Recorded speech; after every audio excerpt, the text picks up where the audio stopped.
দীর্ঘ ৮ বছর পর আমি আমার বোনের বাসাতে এসেছি।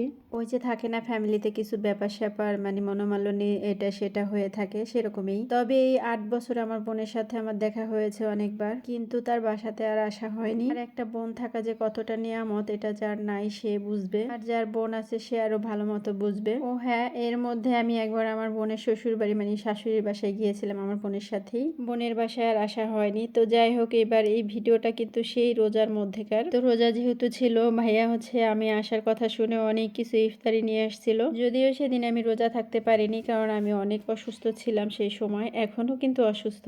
তো এই যে বিভিন্ন রকমের ইফতার, কলা, দই, তারপরে পোলার চাল। আমার ছেলে বলতেছিল পোলাও খাবে, কিন্তু ঘরে পোলার চাল ছিল না ওই সময়। তো এর জন্য আমার বোন বলছিল ভাইয়াকে পোলার চাল নিয়ে আসতে। তারপরে বিভিন্ন রকমের ফল সবকিছুই ভাইয়া নিয়ে আসছে। তো এখানে আসছে আর আজানও দিয়ে দিচ্ছে, প্রায় গুছাতে গুছাতে আর কি আজান দিয়ে দিচ্ছে। আর বাচ্চারা নিচে হাঁটাহাঁটি করছিল, এর জন্য উপরে রাখা হয়েছিল সবকিছু। এটা হচ্ছে তার পরের দিন সকালবেলা আমার বোন হচ্ছে একটা ফেস প্যাক বানাইছিল টক দই আর চালের গুঁড়ো দিয়ে, আর কি কি যেন দিয়েছিল। আমাকে বলতেছিল তুই অনেক শুকিয়ে গেছিস, কালো হয়ে গেছিস, এই ফেস প্যাকটা দিলে অনেকটা ফ্রেশ লাগবে।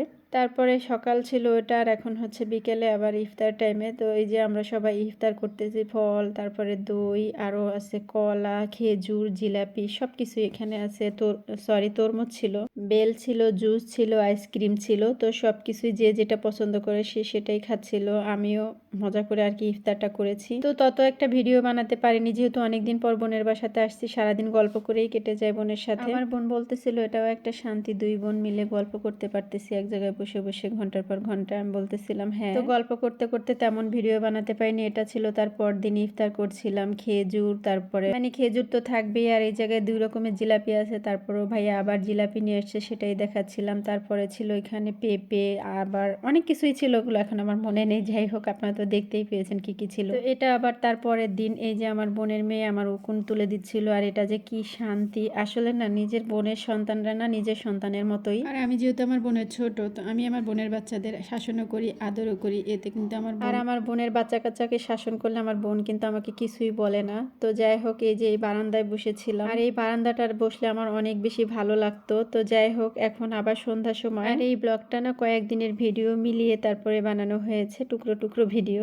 মানে ওই যে বললাম না, আলসেমি, বোনের বাসাতে এসে সারাক্ষণ গল্প করতে করতেই সময়। আর এই ভিডিওটা কিন্তু অন্য একদিনের। আমাদের জন্য আমি ডিম চপ ভেজেছিলাম, আর বাচ্চারা বলতেছে চিপস ভাজা খাবে। চিপস ভাজা বলতে এটা হচ্ছে শিরিন্স পিঠা। এই পিঠাটা কিন্তু গাজীপুর ময়মনসিংহ এর ওই দিকের মানুষ অনেক বেশি পছন্দ করে। তো এই পিঠাটা ছিল বাসাতে, ভেজে দিলাম ওদের। বাচ্চা যেহেতু মাশাআল্লাহ 4 জন, ওরা একজন যদি বলে এটা খাবে তো সবাই বলে আমিও খাবো ওটা। তো আমারও কিন্তু বেশ ভালো লাগছিল ওদের এটা ওটা বানিয়ে দিতে। তো যাই হোক, আজকের ভিডিওটা আর লং বানাবো না, অনেক লং হয়ে গেছে। দ্বিতীয় পর্বে বলবো কেন আমি এতদিন পরে